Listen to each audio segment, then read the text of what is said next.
Welcome to Sneaking Into the Doomsday. I'm Max Nathan.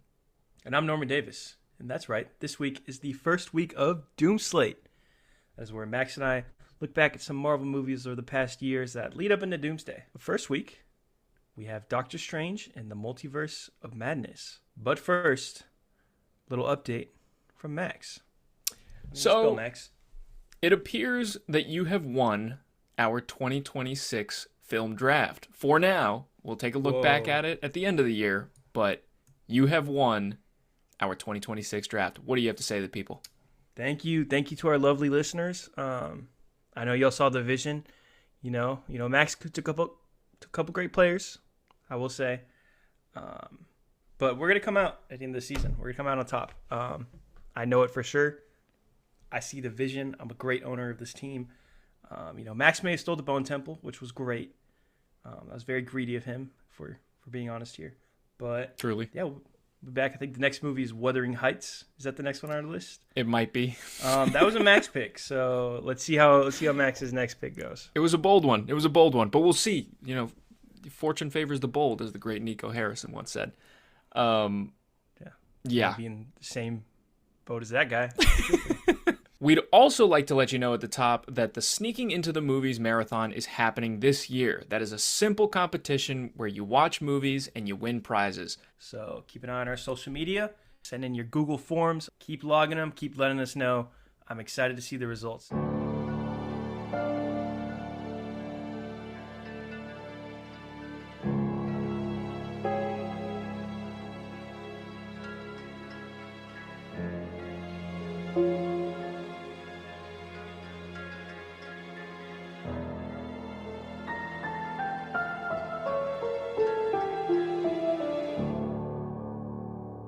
How are you feeling leading up to this movie, Doctor Strange and the Multiverse of Madness? Leading up to the movie, I was extremely excited. WandaVision had just kind of come out. We had Spider-Man No Way Home was the movie before this. We had Loki Season 1 came out. All really exciting post-Endgame projects. Were you excited? Yeah, I was super excited. Always loved the character. I really liked that first movie back when it came out. He was like one of the MVPs of Infinity War and Endgame. Yep. And yeah, this just sounded really cool. Like you said, this was also just kind of like the sequel to WandaVision, with Wanda coming back, which we'll get into. But yeah, and then they announced Sam Raimi, director of the original Spider-Man trilogy, Evil Dead, among other classic movies, was directing. Mm-hmm. And I couldn't have been more excited. I remember they showed the first trailer was the post-credit scene for No Way Home. I don't know if you remember that. What was the post-credit scene for No? Oh, yes. It was a trailer for this. Yep. Yeah. I remember that. Yeah, I just remember being uber excited for this from the start. There were big expectations for this movie online, I will say. Yes. You remember the Tom Cruise Iron Man incident, and everyone swore everyone was going to be in this movie.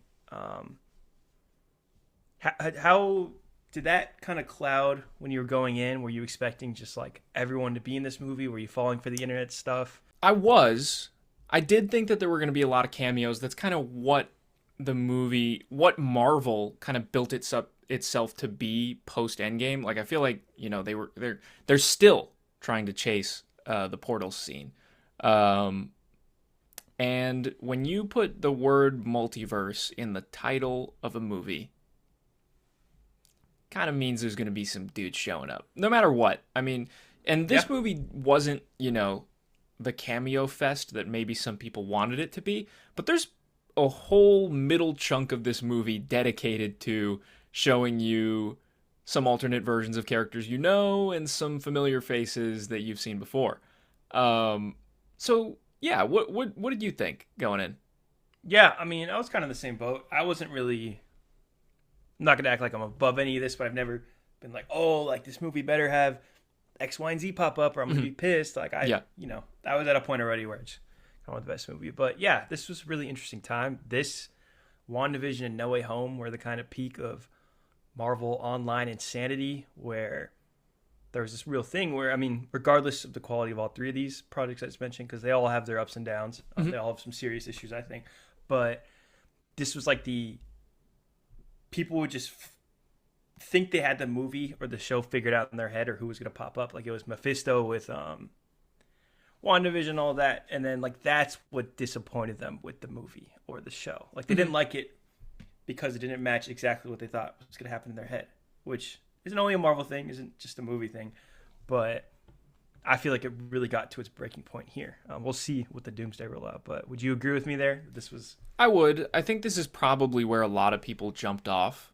And I don't think it's necessarily because it wasn't a cameo fest, but I do think, you know, like you said, there's an expectation when you go into these one of these movies, especially going into this movie, and it didn't really deliver on a number of fronts.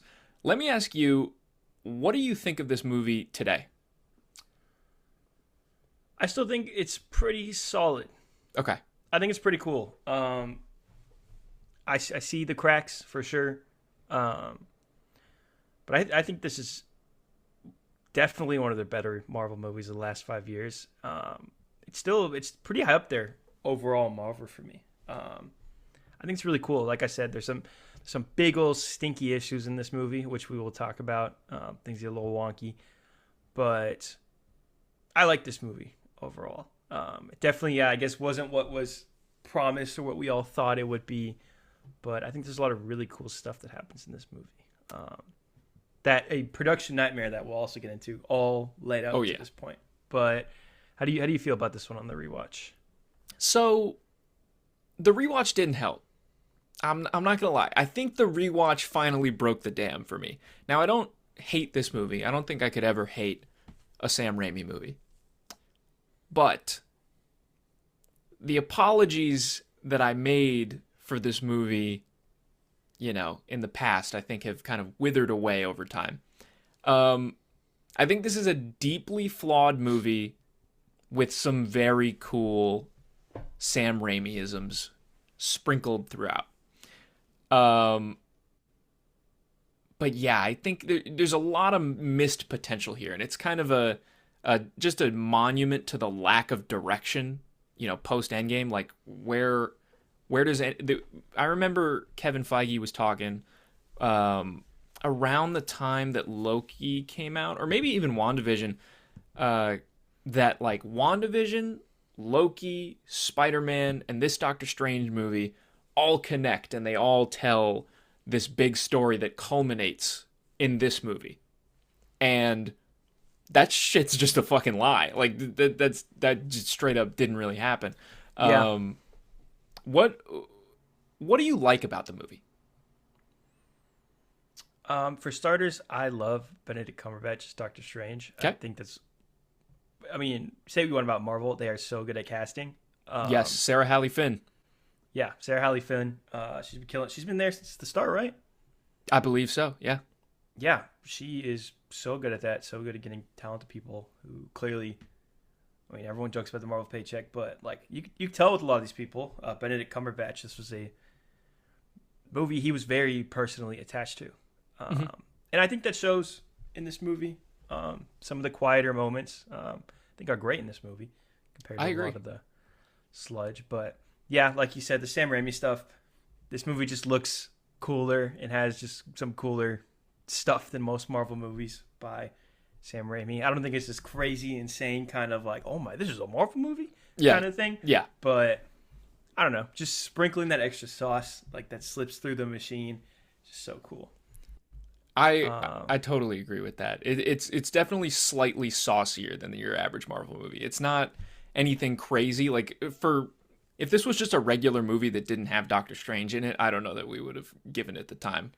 But you know, all these little things like when Wanda's coming after them at Camartage and they do like the kind of like there's like a swivel crash zoom into the door, like into the doors that are beside them. That stuff's cool. The little like Wong mask transition when they're going away from Wanda talking to Doctor Strange in the Field of Trees is awesome. All of that Sam Raimi stuff. The dream walking montage is the best. I love stuff like that. Yeah. I mean, some of that production design even feels so Raimi. Like when like you just said, when Steven goes to talk to Wanda, it's like, whoa, it's like we're in a whole different movie here. Yep. But yeah, I think it's pretty well directed. I think there's some real strong moments in this script. Okay. I think it gets a little all over the place. This was, I believe, Michael. Yeah, you got it written down here. Michael Waldron. Yep. Who I know did Loki. I know he was tapped in on Kang Dynasty at one point. Yeah, I don't know how much he touched on Doomsday, but I don't know. They probably restarted that whole movie. It's probably like 17 writers on that movie. I can't imagine, man. I mean, I really can't imagine. Or no writers. But, yeah, I also love Elizabeth Olsen in this movie. I think she is like incredible. Really good. Big fan of her as Wanda. It was just fun. I know people kind of hate that she was evil in this one, or they're like, "Oh, they didn't set it up enough." Or I thought it was really cool. It all made enough sense to me. It all felt like a natural progression from WandaVision. But yeah, those are some of my big highlights. What are some of your highlights before? I think everything that you touched on. I think that Elizabeth Olsen as the Scarlet Witch is definitely one of the highlights of the movie. I think the way that she delivers the line when she's talking to Doctor Strange and they're like floating above Kamar-Taj as she's about to attack, and she's like, "This is me being reasonable." Mm-hmm. It's like, that is awesome. She kind of delivers like every line in this movie like through tears almost, and it kind of, you know, gives you that emotional weight that you need for a performance like this, for a movie like this. And it's very Raimi. Yeah, for sure. It's very Raimi. Sorry to interrupt you, but I remember when the movie came out, this was a big thing, but still, like the background actors in this movie too feel just so much more alive than in any Marvel movie. It's just like a Sam Raimi thing. You watch those original Spider-Man movies, and like so much of what makes that movie good is like in Spider-Man 2, one of the best scenes, the train scene of, you got to get to him, you got to get through us. Yep. But yeah, I think he's just a fantastic director. I agree. There's actual people in peril in a Marvel movie. For a little while. We kind of get away from it towards the end of the movie, but you know, the opening scene with, you know, Christine's, not the opening scene, but that opening with Doctor Strange's introduction and Christine's wedding as he goes to fight the monsters, and there's kind of people, you know, sprinkled throughout. It's like, it's just not what you see in a typical MCU movie. Typically we're just kind of obsessed with, you know, what the movie ultimately becomes, which cameos. Is multiverse shenanigans. We need to get this book and save this person who has like multi-dimensional powers, and it just kind of gets a little lost throughout the movie. But Sam Raimi, great. Yeah, I think that this movie, like you said, there's some moments in the script that are real highlights. And it's weird, I think, because Marvel movies don't usually get that part right and all of the other parts wrong, in my opinion. Like, I think that this movie gets the emotional core perfect, basically. Like, with the kind of the idea that, you know, the multiverse is a way for these characters to see realities that they kind of wish they had, and they're kind of tempted by them almost. And it kind of comes around to, you know, learning to love the reality that you exist within, despite its challenges and its tribulations. Which is a really, it's like a really good use of these comic book worlds to kind of like weave that real emotion in. Yeah. I loved that. I think, was that what you were talking about, kind of? That was definitely part of it. Yeah, I love that angle of the movie. I don't know, like Strange and Rachel McAdams, Dr. Christine Palmer. And you get to meet her again, because I mean, that was like what, 6 years since we'd last seen her. So yeah, I think part of that doesn't totally work just because like these movies just are so far apart from each other. But yeah, I really liked all the scenes with her and talking about that. And like, why don't you come with me, or why don't I stay here? Because yeah, sometimes we're like, man, I wish I had this, I wish I had that, or I wish I was in this house. But your life is your life. Live it. Yep. And that's kind of, it ties in well with Wanda's story as well, where she's kind of like trying to get to this other reality where she has her children from WandaVision. I think that she's really good in this movie, and it's cool that Scarlet Witch is the villain, but I do kind of see the criticism of, like, if you watched WandaVision, you're not super, like, it's not a great sequel to WandaVision because it is kind of inconsistent with where her character kind of ends up with, like, I also don't think the ending of WandaVision is very good either, and that's kind of part of the problem. Yeah, I think it's not great too. But she never really learns anything in WandaVision, or she kind of does, but she never takes that. We never really see her take that, which is why I always thought it works for me, her characterization in Multiverse of Madness. Yeah, I think that's... It does seem like the natural progression of what she was trying to do in Westview. And like by the end of that, it never really felt like she'd learn or... I mean, her whole support group was literally in her head. Like she had no one at the end. You know what I mean? And in this movie, they kind of introduce the Darkhold, and that's also a reason why she is kind of so aggressive and violent and trying to, find her kids. Like the idea behind the Darkhold is that it corrupts the user. They say this a bunch of times in the movie. A lot of books in this movie. I was taken aback by how many, you got the Book of Vishanti, you got the Darkhold, which is the other book, and then there's a copy of the Darkhold, which is the actual Darkhold, but it's in Mount Wundagore. That's how wizards used to be kind of portrayed. Yeah. That's just how like Doctor Strange is. Like Vishanti and Darkhold are both big in the comics, not just with Strange, but a lot of different characters.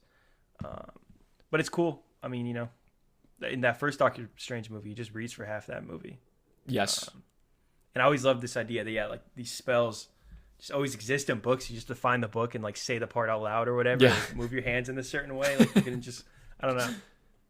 Like if all these books are online, you can just Google how to get my kids how to Dreamwalk or whatever. Yeah, they put the Darkhold on YouTube.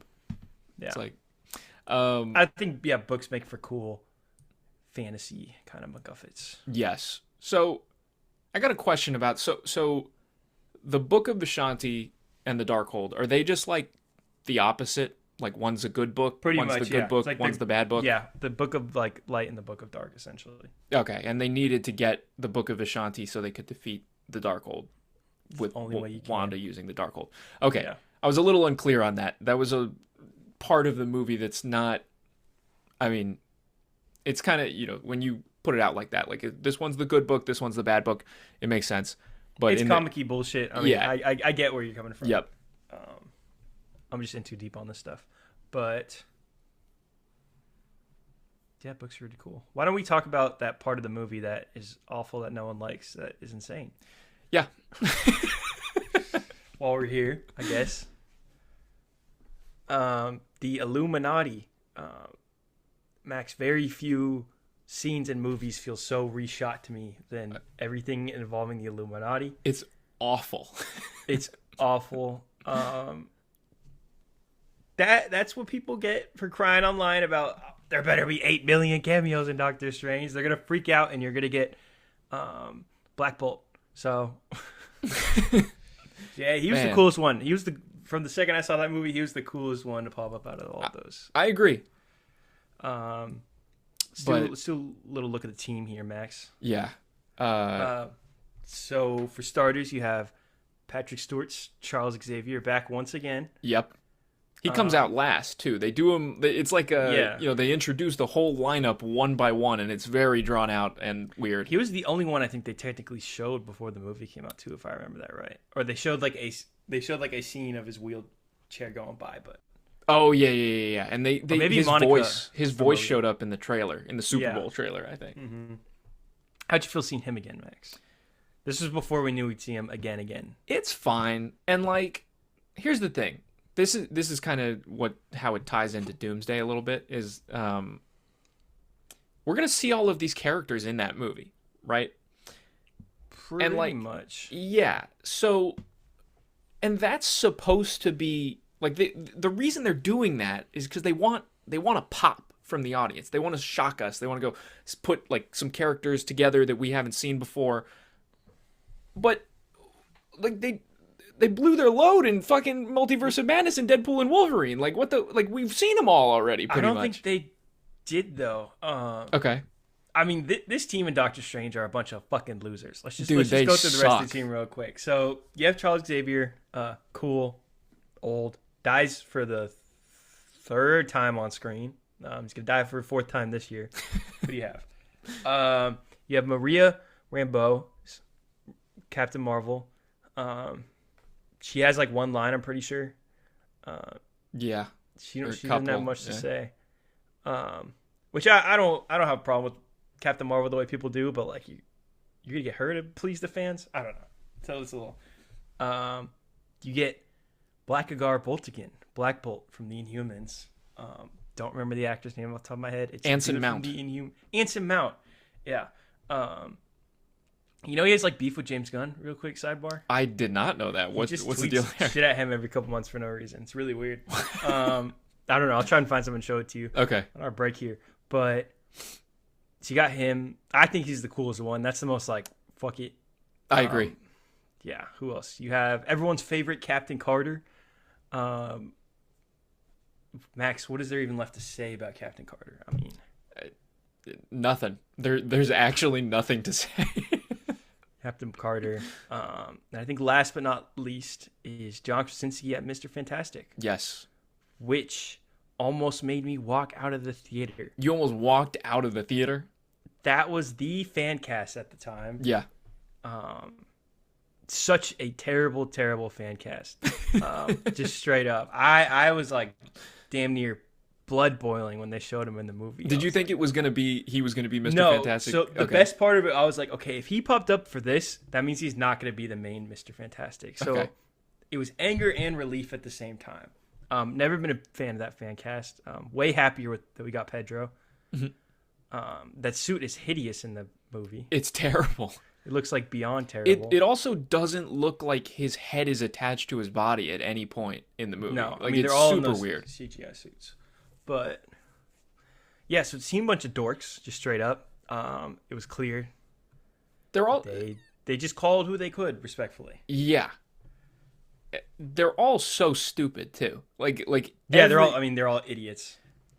So Doctor Strange comes in and they're like, okay, you're the most dangerous guy ever because you used the Darkhold once in our universe and it caused an incursion and that's really, you killed 1 trillion people, yada yada yada.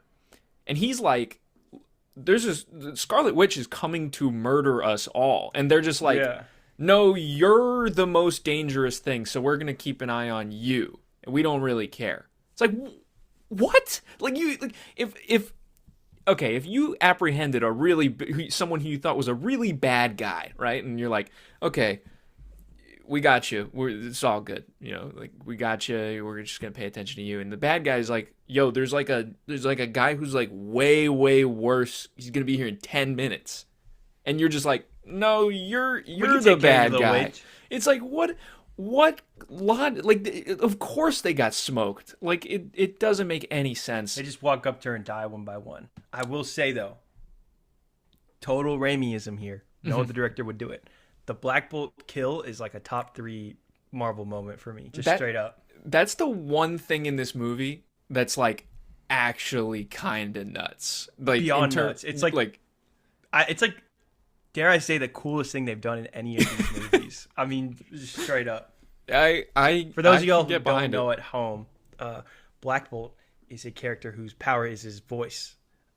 He could knock over a building with a whisper. This dude does not talk.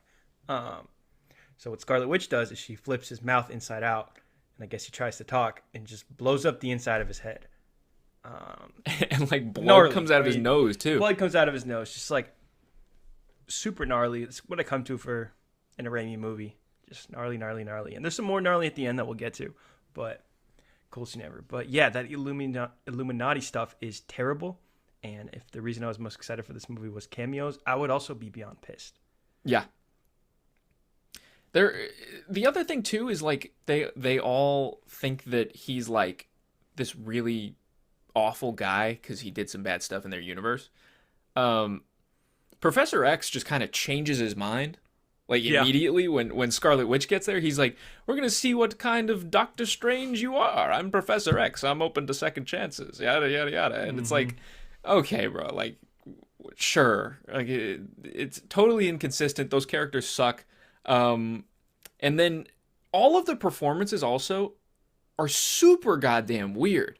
Like, it's how much money do you want to bet that there was nobody in a room together once? I would bet the house on that possibility. Like that, I'm pretty sure there's an interview with Elizabeth Olsen talking about how she was in a movie with John Krasinski, and she was like, "No, I wasn't. What are you talking about?"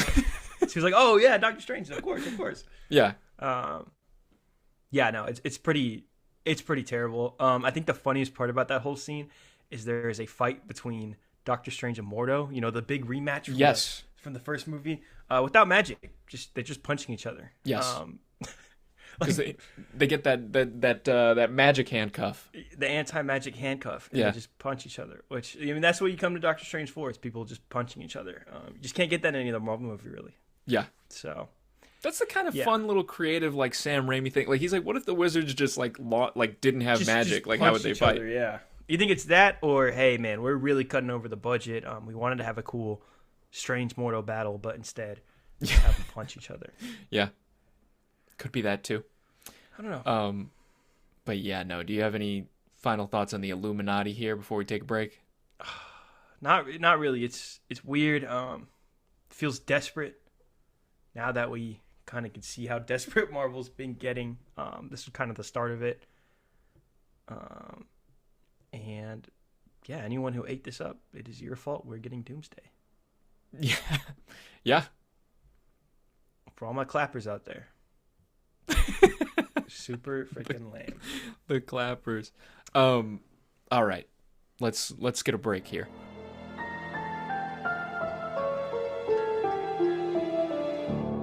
Yeah, we talked about the Illuminati, kind of a mess. Big mess. I think. Sorry? Big mess. Big mess, yeah. It's not kind of a mess, a big old mess. But let me talk about something I think is really, really cool. That is Zombie Doctor Strange. Doctor Strange, ladies and gentlemen. Oh, yeah. Yeah. So Doctor Strange kind of turns into a zombie at the end of this movie. And it's the coolest shit ever. Yes, I concur. And he also fights what they call the souls of the damned at the end. Basically just a bunch of fucking ghouls that kind of surround him and try to... Very Evil Dead. Get at him. Yes. Yes. I mean, I just remember that creature design the first time I saw it. I'm like, oh, this is just like wicked. Yep. Like I said, you get anyone else to direct this movie, it is like a dumpster fire. But, yeah, just really cool. And then he makes a cape out of the souls of the damned. Yes. Which I would argue is even cooler. This cape with all these arms and fingers and everything coming out. And it's screaming the whole time. It's screaming the whole time, yeah. It's just the sickest thing. Just like the peak of just comic, wacky nonsense. Yeah. I mean, that's why I like these movies. Going and seeing something you can't see anywhere else. Yeah. I think one thing we didn't mention before is the concept of dream walking that gets introduced in this movie. Yes. And that's how Doctor Strange sort of becomes zombie Doctor Strange, is he dream walks into the corpse of alternate universe Doctor Strange, who they leave in, like, buried in an apartment building. Pretty crazy stuff. But there's this idea that they introduce in this movie where everything that you dream is something from an alternate universe, is the idea. And the way that, the Wanda sort of is doing everything she's doing is she walks into the body of Wanda from another universe, and then she does her whole thing. Norman, does this concept have precedent in the comics, is the first question I want to ask you. And then the second question I want to ask you is, do you like this as a concept? I will start by saying I am pretty sure this isn't from the comics. Okay. be honest, I'm not too well versed in everything Doctor Strange and magic. Magic is just can get very complex. Yep. Especially in the comics. They kind of teeter-totter, all the books and stuff. It just gets real messy. Yep. And how people do things, and there's a million other ways to get to another dimension. But I think it's a really cool idea. I think it's real neat. People thought it was dumb or whatever. I don't know. I just thought it was a cool idea, a cool way of getting around that. Kind of just transporting yourself into someone else. Which Wanda kind of does anyway in WandaVision. Like, it is her, but it's not really her, you know? It's this idealized version of her. Yeah. It leads through some really cool stuff. Earlier in the movie, we didn't talk about it, but when she first takes over that Wanda from the world with the Illuminati, really cool. Yeah. Just a very cool horror-y scene. Yeah. I really like. It's like a little house of horrors in the middle of the movie. Yeah. It's not particularly scary, but it's like Raimi getting to flex his muscles a little bit, you know, doing some creative stuff. Yeah, they could do some spookier stuff. When they're all getting chased by Wanda after that Illuminati encounter, it's gets a little handheldy, and she's doing all these weird zombie things. It's really cool, and I think it's where this movie shines. Yeah. I mean, let's talk about that scene, like where Wanda's chasing them. She's chasing them to the Book of Vishanti. That's where they're going. And you have this little moment between Doctor Strange and Christine in that little scene where you have like Doctor Strange is trying to think of the spell that's going to get this door open to the Book of Vishanti, and it turns out that you don't actually need a spell. You would just need the little watch that Christine gave him. And that's part of the emotional core of the movie. And I think that was a really cool scene, and it's good stuff.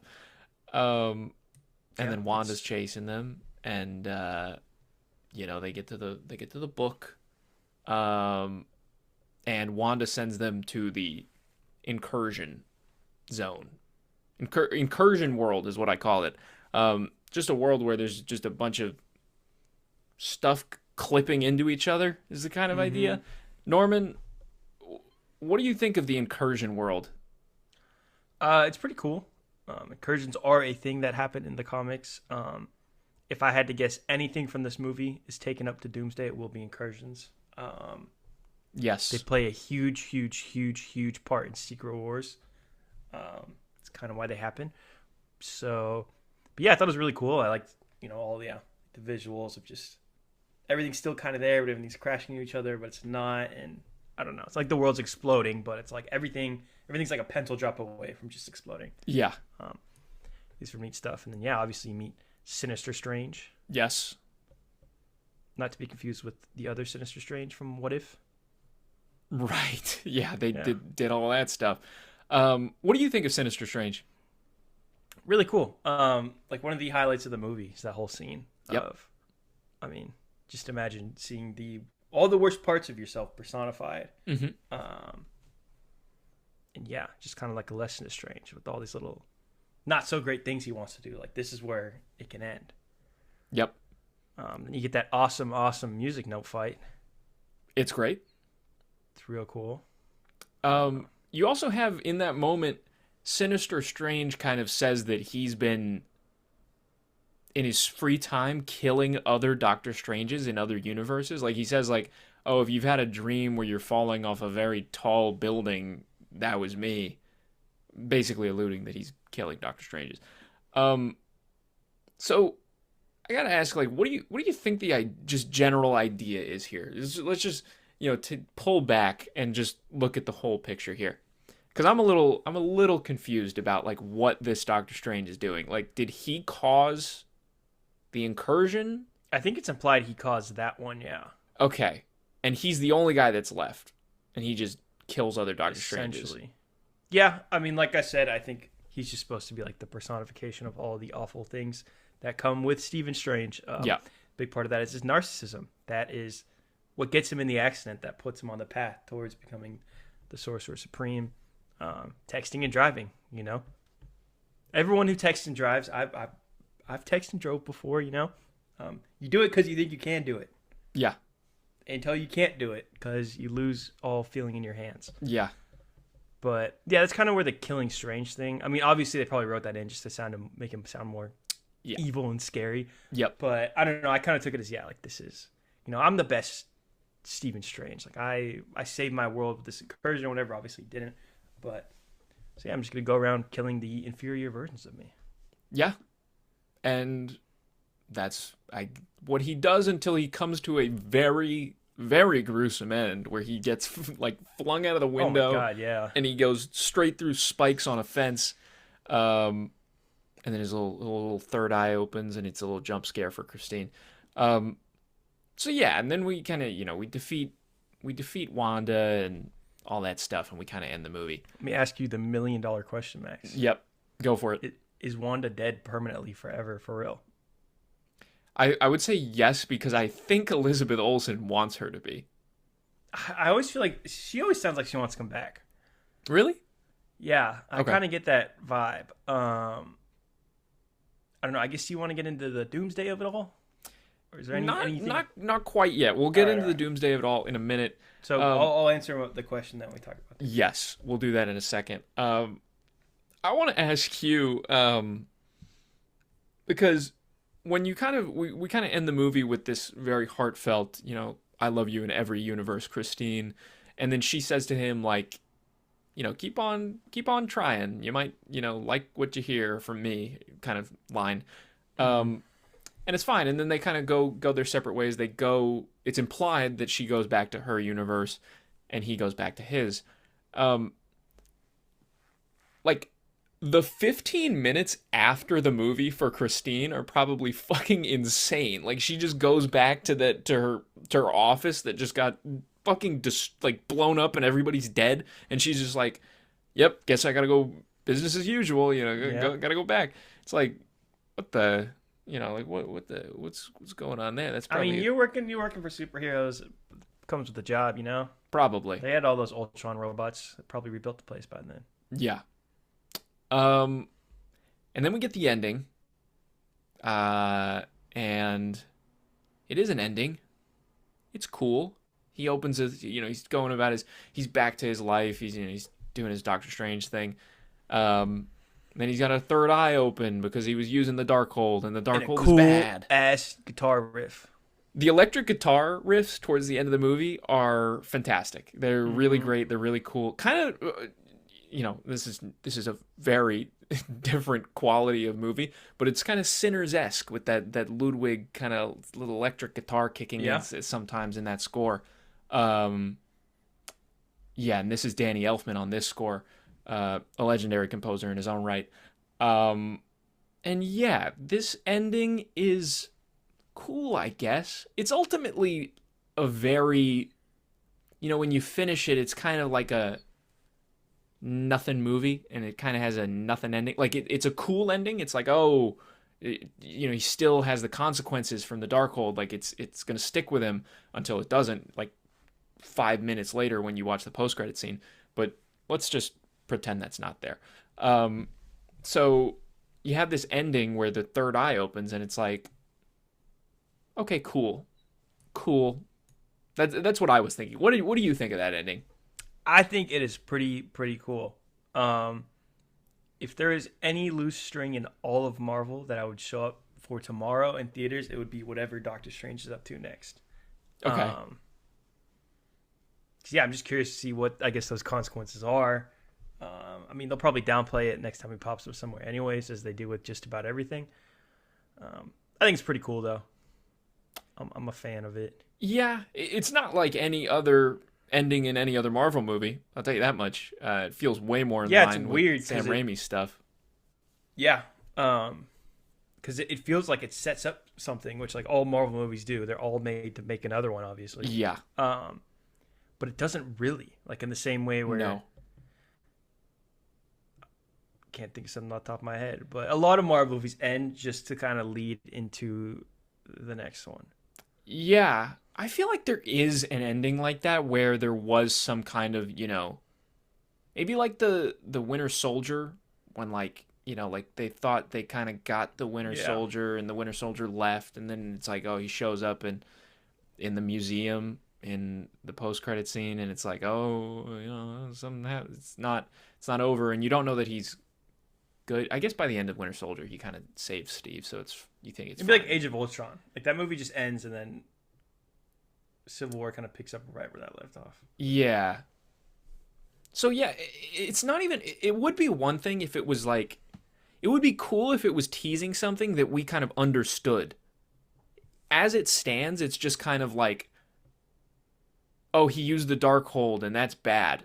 It's not like, oh, this means that this person is coming or he's going to have to fight this thing. It's just very nebulous and unclear. It's just like general bad stuff is happening to him. And we're just like, oh, something bad happened. But there's nothing behind it.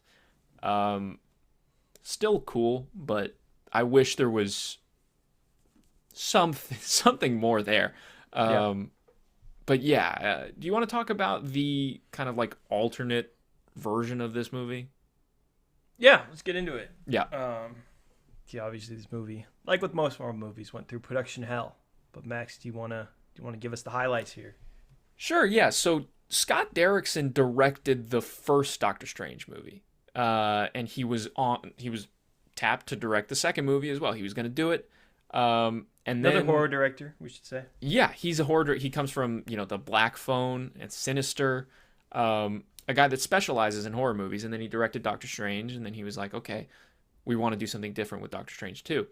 And so he said, he eventually left the project because he had creative differences, or quote unquote creative differences. He said, we had real creative differences. The movie I wanted to make and how I wanted to make it was different. It was just increasingly obvious that we were pulling against each other. And that's how you make a really bad movie, I think.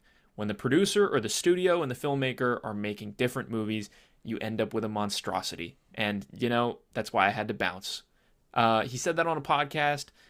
He also said that it was going to be a, quote, genuine horror film of sorts. I remember, back in the day, it was kind of, he was really pushing this horror aspect. And I think both Norman and I were kind of skeptical at the time. Yeah, Norman's nodding his head. I just mean, this was never going to be a genuine horror. I don't know. Even back when he was saying that, I was like, that's not going to happen. That's the course of all these movies. I mean, they still at Marvel will call Multiverse of Madness a horror film, so take that as you will. Yeah, no. The same way that, The Winter Soldier is a gritty espionage film, even though it ends with a bunch of spaceships shooting each other over DC, essentially. Yeah. I agree with everything you said. It really was kind of just doomed, like, from the start, because I went back and watched the Comic-Con presentation from 2020 or 2019, where they kind of Mahershala Ali was announced as Blade. It's that one. So yeah, I went back and watched that Comic-Con panel, just the Doctor Strange part, and Scott Derrickson said on stage, "This is going to be the first scary MCU movie," and body language wise, like Kevin Feige, you can tell is kind of like yeah, like we'll see when we get there. And I thought was very funny in this video is something I thought was very funny in this video was that someone shouts in the crowd after he says it's the first scary MCU movie, "Is it rated R?" And Kevin Feige like super quickly snaps back at him and goes, "No, it's PG-13 and you're gonna like it." And I thought that was really funny. But yeah, they kept pushing this. They kept pushing this horror. They pushed it and pushed it. They even said like Nightmare would be the villain of the movie, who's like a lord of the dream dimension who nourishes himself by tormenting humans in their sleep. Freddy Krueger-esque. Yeah. Norman, what do you make of? Also, Wanda. Another important distinction between the two movies is that Wanda was supposed to discover the existence of the multiverse during the movie, and then it would be like later on that she would kind of do what she does in this movie, where she's the big bad and she's going after her kids. And then they kind of fast-tracked it, put it in this movie. Do you think that this alternative movie that doesn't exist would have been better than what we got? Or like, what do you think about this? Honestly, Not really. Okay. I don't think at any point, unless the producers just stepped off the gas and said, you know what, Scott Derrickson, like, here's $200 million. We'll see you in a year and a half. This was never going to be a horror movie or anything close to a scary movie. I think it could have been interesting. I prefer this movie to Doctor Strange 1. So I do too. I'm really not a fan of Doctor Strange 1 it's though. just a little boring. Yeah. No, I think there's a better movie out there for this for sure. I don't like. Yeah. We've been talking about, this movie's nowhere near perfect, but I can't imagine whatever was going on here would have been any better. And I think if the MCU went course the way it was supposed to, maybe people would like this movie a little more. Maybe if what they were building up in here was kind of paid off. Yeah, I think there's a lot of I guess there's movies. still time. We'll talk about it, but I don't think this is going to pay off in Doomsday. I think that there's a lot of movies that people kind of think fond of, in hindsight, or think highly of in hindsight, that aren't actually that good, that got kind of propped up by the fact that they were, part of this massive story Thor that everybody movie? liked. Yeah, like, it's not all sunshine and rainbows. You, I'm not saying, like, you can't like them. Like, you, the listener, if you like Ant-Man and the Wasp, that's fine. But there's a few movies throughout the Infinity Saga that are just straight up not that good. Horrible. Yeah, but they were good about being, consistently moving the story forward. And that's what's kind of been lost. I think that's a good segue into Doomsday if you want to start talking about Doomsday now. Yeah. Before we talk about anything with the actual movie, Max, I'm going to ask you again, I guess. So you think Scarlet Witch is dead? Dead and buried? I do. Okay, I disagree strongly. Okay. But I'm gonna assume that means you don't think she's gonna pop up in Avengers Doomsday. I don't think she's gonna pop up in Avengers Doomsday. No. I don't really either. I don't think she's dead, but I don't think she's popping up here. Let me ask you, what are all of the things in this movie that will carry over into Doomsday? If you just had to map it out, let's look at Doctor Strange: The Multiverse of Madness. What from this picture is going to show up in Avengers Doomsday?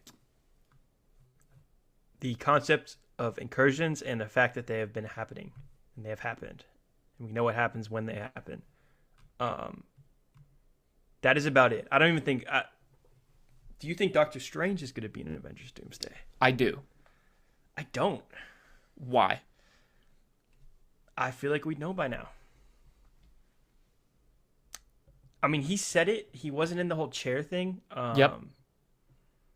I know, not to shit on anyone in the MCU. He's one of the bigger actors. So there's kind of been this assumption that a lot of characters who might be in Doomsday were in that chair thing because they're figuring out the contracts. I don't know, people like Chris Pratt, Brie Larson, Benedict Cumberbatch. Just a bigger than a lot of the players here in Doomsday. But I don't know. I feel like he would be so important to it that we would know by now. Not necessarily what he's doing or whatever, but I don't know. And I guess we didn't really talk about box office. This movie made damn near $1 billion. I feel like they would market. I feel like one of these first trailers would be a Doctor Strange is returning in Avengers Doomsday type of thing. I don't know. Maybe I would love to be wrong. Like I said, if there's any character I could catch up with again, it would be him. So if I'm wrong, I'm more than happy to be wrong. But I don't know. I don't know if Benedict Cumberbatch don't want to come back. He said he wants to, but you got to say you want to. But we'll see. As far as plot points that are going to tie into Doomsday, literally only incursions, which is an idea from the comics. So they're not going to be like, oh yeah, we got to check with Doctor Strange, see what he knows about. Yeah. More like See, okay, you bring up a great point there. And that's why I think he's going to be in the movie, because Doctor Strange in Infinity War and Endgame, like, his role is kind of to be the guy that has a grip on the the timey-wimey stuff, and the kind of grand calculus cosmic, I looked at all the possible Loki's realities. And you know what? Because you're right. You're absolutely right. You're about to say who knows about this incursion stuff. You know who had an incursion in their movie? You know whose friends left in a different universe right now? Miss Captain Marvel, who I do think is going to be in Doomsday. Was that an incursion? That was an incursion, yeah. Okay. All right. Because I haven't watched that movie since it came out, but I'm like pretty sure that was an incursion. It was something. It was like the world was cracking open. And... I mean, it was the world cracking open to another one, and it was definitely an incursion. Yeah. That was it was a cool movie. The Marvel cool support here. Maybe we'll sneak it in sometime this year. Yeah. But yeah, so I guess for your first question, I don't think anything from this movie. I really, really, really, really, really hope that Benedict Cumberbatch pops back out for Doomsday, but I just feel like we would have known by now.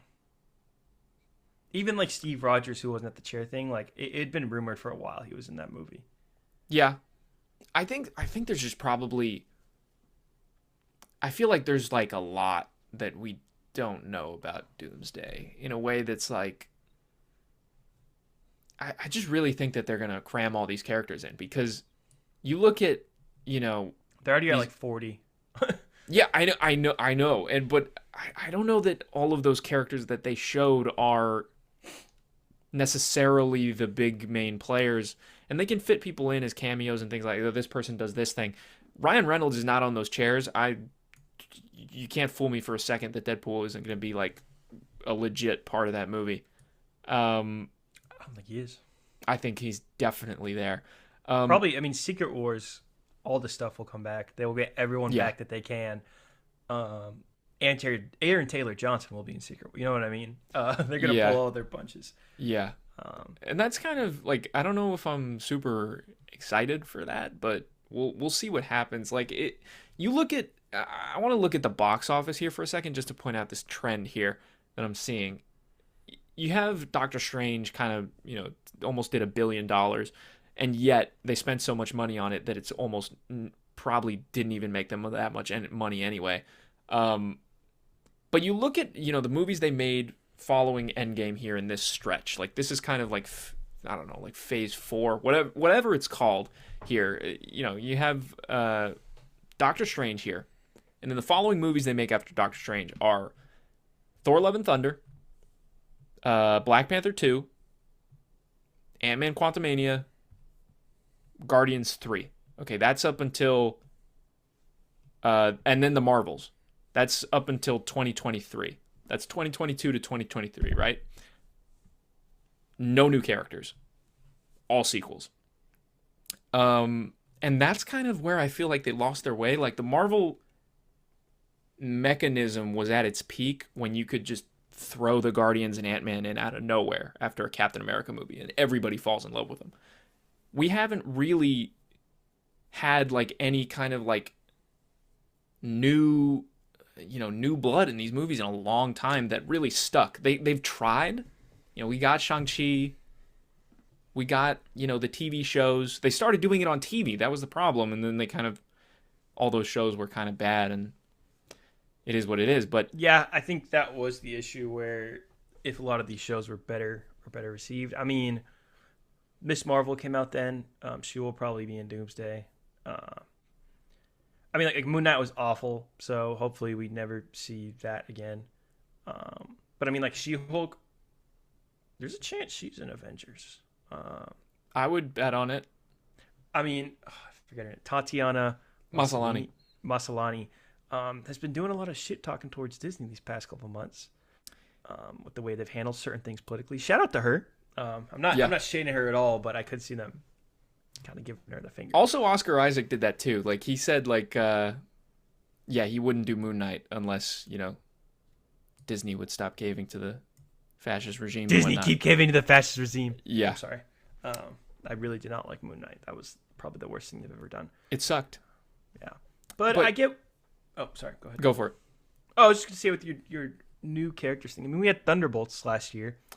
We did, and we had Fantastic Four and Cap is an older character, but it's Sam Wilson taking up the mantle of Cap. I mean, you got Joaquin Torres, Yep. These will all be big players in Doomsday. But yeah, like every movie here, except for I guess Guardians, and Doctor Strange are like things we know that are coming back in Doomsday. Like Love and Thunder, obviously we got that Thor trailer. Black Panther 2, we got the Wakanda trailer. I mean, like Ant-Man's in it, the Marvels are probably in it, Deadpool's probably in it, Captain America's in it. You know what I mean? Yep. I don't know. That's why I feel like they would have said by now if Benedict Cumberbatch was coming back, or even Xochitl Gomez. We didn't talk about it all, by the way. We talked about this whole episode without talking about America Chavez. But I'm kind of rambling here. I don't know. This is a ramble-ass movie. There's just so much going on. There is so much going on. There's too much going on. Let's talk about talk about Doomsday trailers for a little bit, just to kind of end it off. We'll on the Sneaking Into the Doomsday episode, we'll do a little temperature check every time on where we're at in the Doomsday marketing saga here. Yeah. So to this point, we have 4 different teasers that played in front of Avatar: Fire and Ash, and now they're all up online for you to see. These trailers included a little teaser for Steve Rogers, a little teaser for Thor, a little teaser for the X-Men, and a little teaser that had the Wakandans and the Fantastic Four and Talokan. What did you think of these teasers, Norman? I'll just say at the start, I think they just got progressively better. Or I became more and more interested with each one. I guess from the top, Steve didn't move me one bit. Not at all. There was laughter in my theater for Avatar. Yeah. We talked about that a little bit. Yeah, we did talk about it a little bit. I'll say it again. Yeah, it was just dead silence in my theater. Then after my friend started laughing, because my friend Sam hadn't, because all of these leaked like a week early. For those of y'all don't know, but my friend Sam didn't know it was Steve, or didn't know that there was a Doomsday trailer. And after he started laughing, but yeah, I thought it was pathetic. It was like the lamest way to start this. It was, hey, it was them on their hands and knees being like, please pay your American currency to come see this movie.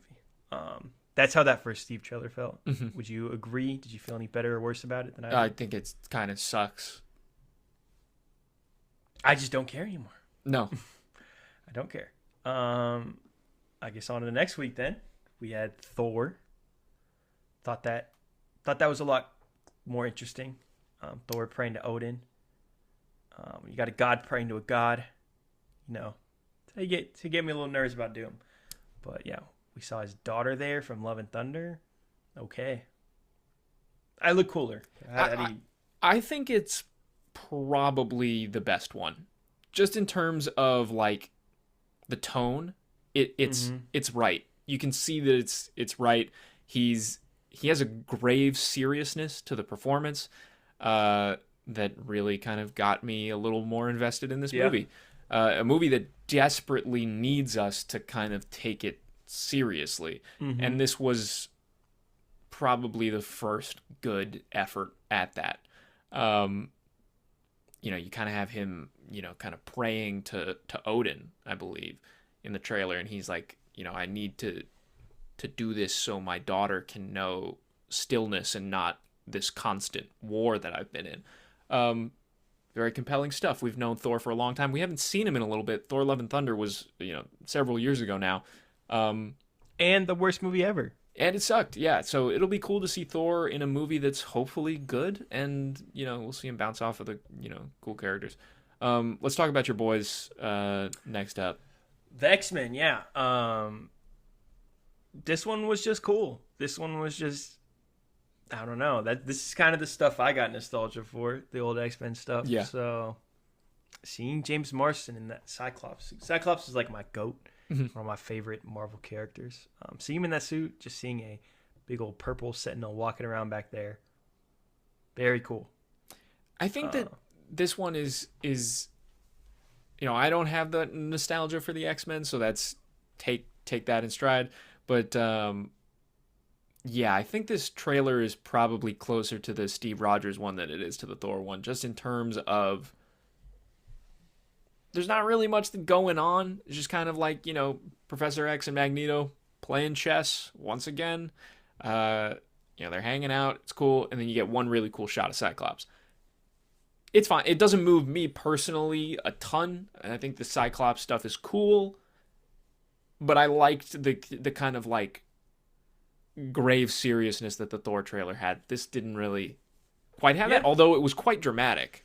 It looks like dramatic. They're fucking Cyclops up or something. They took his kid. I don't know what's going on. Yeah, a lot of kid talk in these trailers. Yes. It's Doctor Doom grabbing babies. What kind of seems like people are thinking. Is there precedent for that in the what no one do you other think than that Franklin. Could be? Okay. I don't know. I don't think he's doing this kid thing. I think he's just trying to trick everyone. But that leads us to trailer number 4. The Wakandans in the Fantastic Four, which I thought this was the best one. I think you could definitely make the argument for it. It's really cool.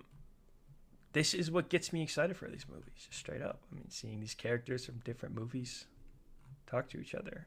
I don't remember if I said this on here. I know we didn't talk about the Steve trailer too much week 1, but I was telling this to a lot of people. Just, you finally got me back with Thunderbolts and Fantastic Four, and the first thing you're showing me is the dude from like 10 years ago. Like, show me the recent characters from the stuff I've liked.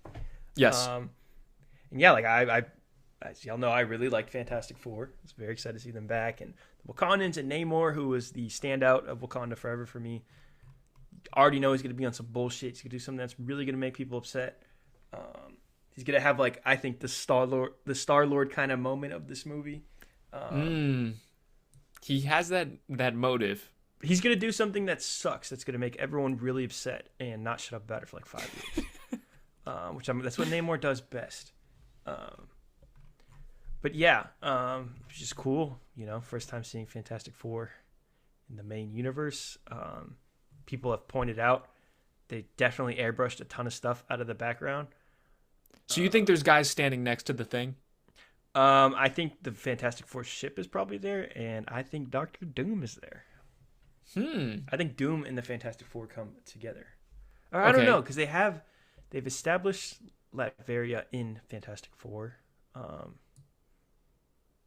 With that UN thing, so I don't know, but yeah.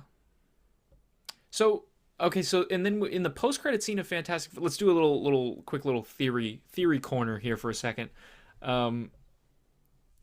We had the ending of Fantastic Four, or the post-credit scene, is Doom kind of goes to talk to Franklin on the floor, and Invisible Woman's there. So you think that Doctor Doom goes with them to the main universe, and like that's kind of could that be the inciting incident, or not the inciting incident necessarily, but Doctor Doom kind of goes to the Fantastic Four and like kind of tells them about this big bad thing that they need to stop, and they need to go to the MCU to do it. Like, do you think that's kind of the vibe? I feel like it's kind of that, and maybe like I don't know, a group of people believe Doctor Doom and a group of people don't. And that's why they all are fighting each other, I guess. I'm curious. I mean, there's a team like this in like the Secret Wars buildup of comics. It's just a bunch of bad guys and Namor, and they just go around incursioning other universes. Once they find out about the incursions, they're like, yeah, I mean, if we just blow these ones up, like, we'll be good. No, nice. The heroes think about doing it. Doom's already doing it. But the heroes think about doing it. Namar's like, y'all are being a bunch of pussies. Like, I need to look out for my people. And does it. And then he gets banished with Thanos and a bunch of bad guys.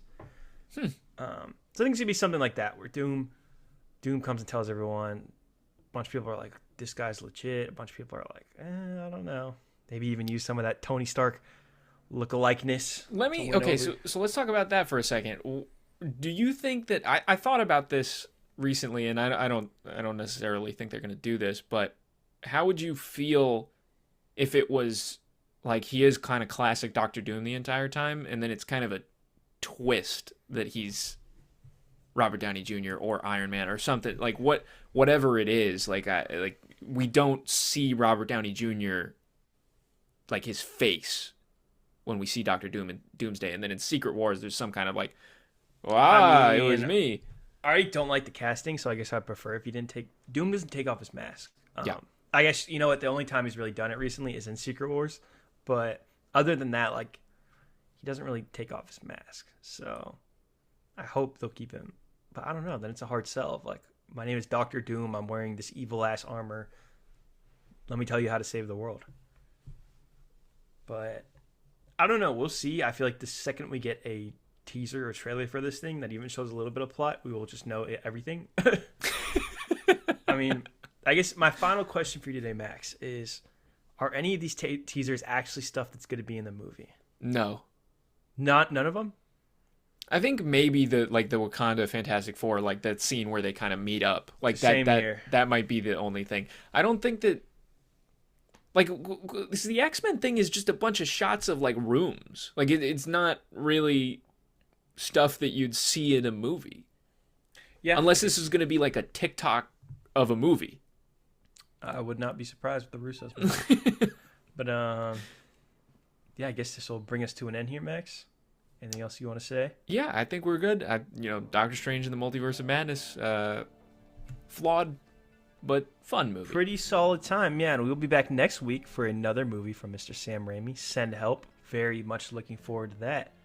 Are we not? We are.